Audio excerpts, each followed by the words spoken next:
है कि बीएड वालों के केस में स्पष्ट कुछ होना चाहिए कि स्थिति क्या है। देखिए, आप लोगों ने माननीय सर्वोच्च न्यायालय का जो आदेश देखा होगा, पेज 45 में अंतिम पैरा में स्पष्ट लिखा हुआ है कि राजस्थान गवर्नमेंट ने बीएड अभ्यर्थियों से आवेदन नहीं दिया, उनको रोक दिया आवेदन देने से। ये गलत हुआ, क्योंकि उस समय एनसीटी का जो गाइडलाइन था वो प्रभावी था, और जब तक गाइडलाइन प्रभावी है तब तक उसको मानना राज्य सरकार को था। और इस दृष्टिकोण से माननीय उच्च न्यायालय राजस्थान हाईकोर्ट और माननीय सर्वोच्च न्यायालय ने दोनों ने यह कहा कि राजस्थान गवर्नमेंट ने गलत किया, उनको आवेदन लेना चाहिए था बीएड अभ्यर्थियों से भी। हमारे मामले में भी यही बात लागू होता है। जिस समय हम लोगों ने आवेदन आमंत्रित किया उस समय ये बीएड अभ्यर्थी पात्र थे, योग्य थे, और इसलिए उनको आवेदन आमंत्रित करने का मौका दिया गया और उन्होंने आवेदन दिया भी। इसीलिए आगे माननीय सर्वोच्च न्यायालय ने यह भी आदेश दिया है कि ये एक एस्टैब्लिश प्रैक्टिस है, सेट प्रिंसिपल्स ऑफ लॉ है कि कोई भी वैधानिक संस्था द्वारा कोई एक विधिवत कोई एक आदेश निर्गत होता है तो वो तब तक प्रभावी होता है जब तक कि वो रद्द नहीं हो जाए किसी कोर्ट के आदेश से या किसी अन्यथा। तो इसका मतलब यह हुआ कि 11 तारीख के पहले वो आदेश प्रभावी था एनसीटी का, और उसमें जो भी अधिकार उस सर्कुलर के बेसिस पर जो भी अधिकार लोगों को मिला वो अधिकार सुरक्षित है, वो उसमें कोई रुकावट नहीं है। तो इसका मतलब यह हुआ कि जो लोग नौकरी पा लिए पहले से उनकी नौकरी भी सुरक्षित है, जिन लोगों ने एग्जाम में अपीयर होने का अधिकार प्राप्त कर लिया उनका वो अधिकार भी सुरक्षित है। तो इसका मतलब यह हुआ कि बीएड के अभ्यर्थी जो हैं वो बेशक एग्जाम में अपीयर हो सकते हैं क्योंकि उनका ये अधिकार सुरक्षित हो चुका है। लेकिन यह अधिकार उनके सिर्फ एग्जाम में अपीयर होने का है जो कि सुरक्षित है, उसके फल पर उनका अधिकार अभी नहीं बना है।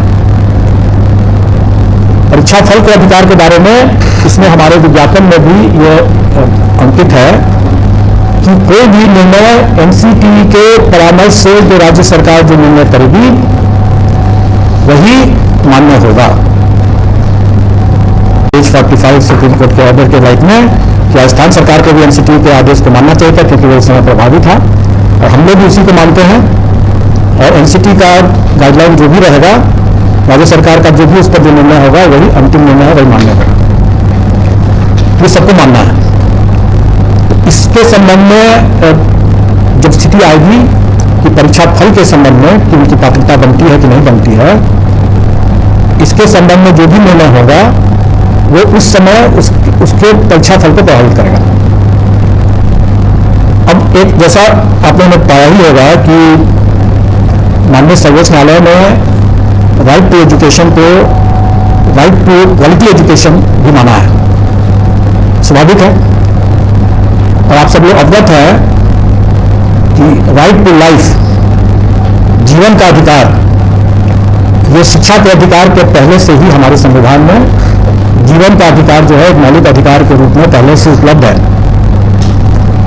और माननीय सर्वोच्च न्यायालय ने ही अपने पूर्व के बहुत से आदेशों में इसको विस्तारित करके ये भी कहा है कि राइट टू लाइफ जो है वो right to live with dignity को भी उसने ऐड किया है। और ये अधिकार जो मौलिक अधिकार है जो कि राइट टू एजुकेशन के पहले से है। जैसा आपने अभी देखा कि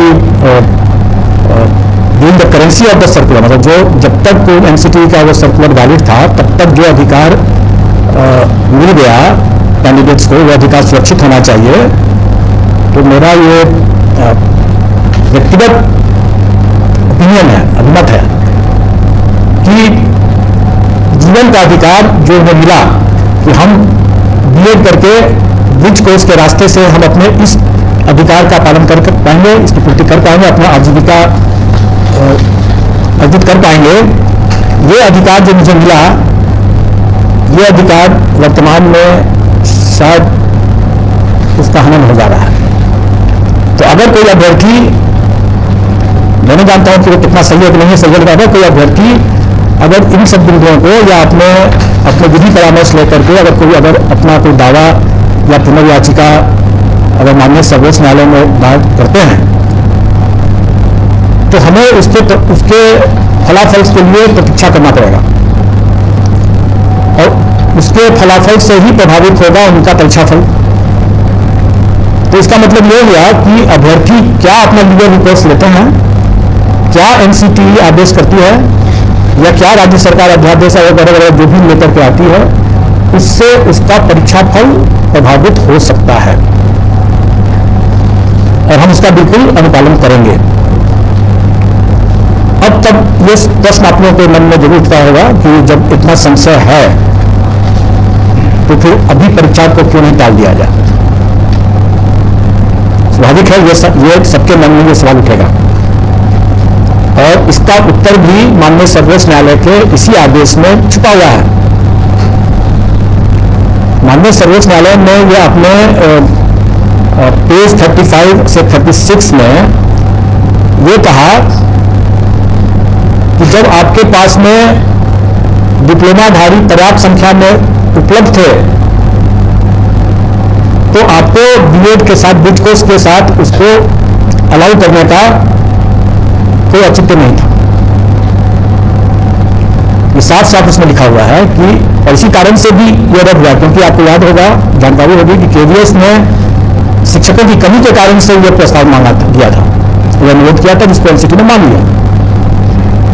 लेकिन राजस्थान के मामले में सुप्रीम कोर्ट की एक तीखी टिप्पणी है कि जब आपके पास में वहां पर पर्याप्त संख्या में अभ्यर्थी मौजूद थे डिप्लोमाधारी, तब फिर ये ब्रिज कोर्स करके बीएड को शामिल करने का क्या औचित्य है। अगर हम यही कहें कि हमारे पास जब पर्याप्त संख्या में डिप्लोमाधारी अभ्यर्थी उपलब्ध हैं तो परीक्षा को स्थगित करने का क्या औचित्य है। तब तो क्या हम ये एक बड़ा क्या ये माननीय न्यायालय का मानना नहीं माना जाएगा कि हम जानबूझ करके, जबकि माननीय सर्वोच्च न्यायालय ने कह दिया साफ साफ कि आपके बीएड अभ्यर्थी नहीं एलिजिबल है इसके लिए, तब उनके लिए आपकी प्रतीक्षा रखते हुए आपने डिप्लोमाधारी के अधिकार का क्यों हनन किया। इसलिए हम डिप्लोमाधारी के अधिकार का हनन नहीं करेंगे और माननीय सर्वोच्च न्यायालय पर अवमानना का भागी नहीं बनेंगे। माननीय सर्वोच्च न्यायालय ने जिस तीखी टिप्पणी को अपना आधार बनाया है, हम उसी तीखी टिप्पणी के आलोक में ये कहेंगे कि हम परीक्षा को नहीं टालेंगे। हम डिप्लोमाधारी हमारे पास पर्याप्त संख्या में है, 3,80,000 से ज्यादा हमारे डिप्लोमाधारी प्राथमिक शिक्षक के लिए अभ्यर्थी हैं। कई ऐसे बीएड वाले भी हैं जो कि डिप्लोमा भी प्राप्त किए होंगे लेकिन उन्होंने साथ अपना बीएड ही लिखा होगा। हमारी वैकेंसी से रिक्ति से 5 गुना ज्यादा अभ्यर्थी मौजूद हैं। हम कभी भी इसको इग्नोर नहीं कर सकते हैं, इस तथ्य को, खास करके माननीय सर्वोच्च न्यायालय के इस तीखी टिप्पणी के आलोक में, और हम इसको परीक्षा को कोई पोस्टपोन नहीं करेंगे जब वो पात्र होंगे। अगर वो पात्र नहीं होंगे तो हम उनका रिजल्ट डिक्लेयर नहीं करेंगे और ऐसी स्थिति में उनका एक चांस व्यतीत नहीं माना जाएगा। क्योंकि ये भी संशय था लोगों के मन में कि अगर हम एग्जाम दे देते हैं और मेरा एक चांस बता चला जाएगा, अपना रिजल्ट दे देंगे। जब हम रिजल्ट ही नहीं देंगे तो हम उनका एक चांस